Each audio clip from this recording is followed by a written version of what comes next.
अस्सलाम वालेकुम।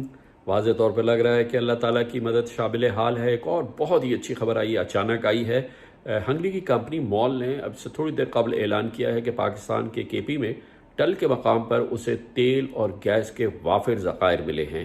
उसने इसको बाकायदा कन्फर्म किया है। इसका मतलब यह है कि इस इलाके में तेल और गैस के मज़ीद ज़खायर मौजूद हैं, यानी कि अब पाकिस्तान को कम अज़ कम इन ज़खायर की बुनियाद पे, जिसमें पैदावार फौरी तौर पे शुरू हो रही है, करोड़ों डॉलर का माहाना ज़र मुबादला बचेगा। और यकीनन ये पाकिस्तान की मईशत के लिए एक बड़ी खुदाई मदद है जो आज ही सामने आई है, तो मैंने ज़रूरी समझा कि आपके साथ शेयर करूं।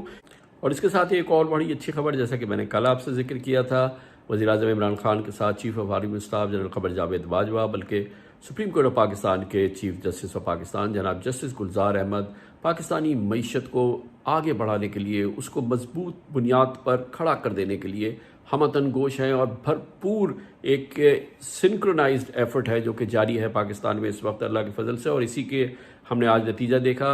पाकिस्तान के शुगर लॉर्ड्स, शुगर बैरन्स, जो कि शुगर कमीशन की रिपोर्ट को रोकने के लिए तमाम बड़ी सियासी जमातों की लीडरशिप, जिनका ये पसंदीदा कारोबार है, इकट्ठे हो गए थे।